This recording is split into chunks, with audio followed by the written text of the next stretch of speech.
The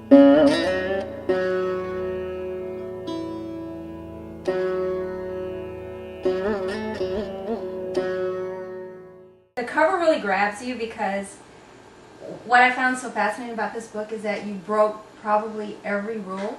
Everything that you weren't supposed to do, you did during the 60s and the 70s. For example, you, against popular, probably culture at the time, you were a member of a communist party. Is that correct? Yes, that's a long story. Would you like me to get into it? Yes, I would. Okay. All right. Well, here we go then. In the 60s, I was a hippie, and after and I lived in a commune in Oregon.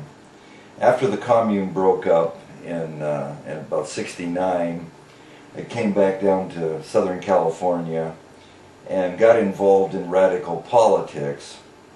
And I started out being involved in the anti-war movement, in the Vietnam War movement. Okay. And I joined a group called the Vietnam Veterans Against the War, and which was a legitimate organization. And I drifted farther and farther to the left and farther into the deeper radical underground world. After the Vietnam Veterans Against the War, I joined a group called the Venceremos Brigade, the Cuban-based group, and they were associated with the Soviet Union and the Communist Party USA and the Communist Party of the Soviet Union, and I didn't want to be associated with the Soviet Union, so I joined another group later called the October League, and that was a Chinese-based group. And I figured that the Chinese version of socialism was easier to accept than the Soviet style. And then later the October League formed a party called the Communist Party Marxist-Leninist, and I was a part of that in the very beginning of it. But there's a section in the book where you tell about how you were kicked out of the party because of bad behavior at an International Women's Day. What was that? How do you get kicked out of a communist? The Communist Party Marxist-Leninist had rules, and some of the rules, they were very tight security, and some of the rules were that there's no drug use among party members, cadre, and no drunkenness, and you had to maintain, you couldn't have illicit relationships with anyone in the party or any of the workers that we were trying to recruit into the party. So they were actually very, very straight-laced. Wow. I was going to say that word too. So I was an alcoholic, but I wanted to become part of something international and dangerous. So I joined this group, and I wanted in so bad that I put my drinking and drug use aside. When you say put it aside, you actually did not drink? I actually put it down. Wow. Yeah, and so I didn't drink, and I didn't use any drugs, because in the party, drinking wasn't forbidden, but drunkenness was. Okay. And I very early figured out that I couldn't drink without getting drunk. Right, I understand. Because that's what alcoholics do.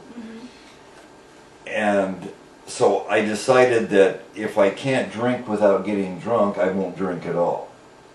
And so I was able to stay clean and sober, what we call white knuckle sobriety, for 2 years and 2 months.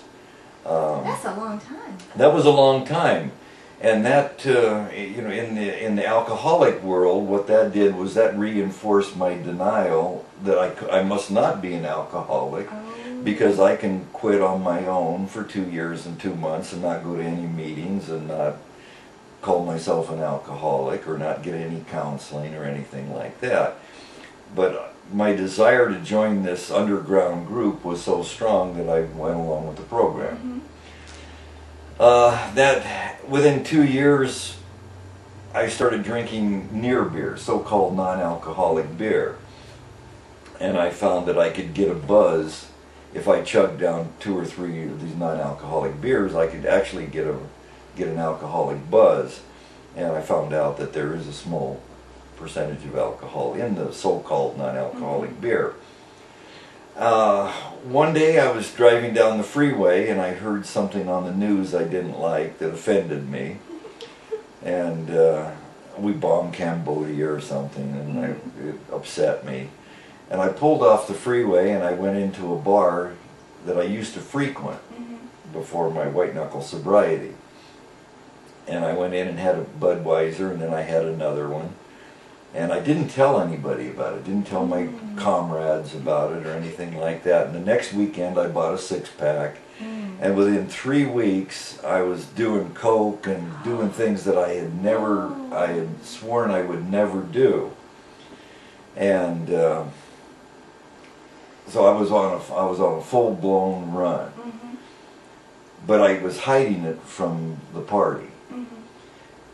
And we went to we took a bus to International Women's Day in San Francisco, and our party headquarters for Southern California was in East LA.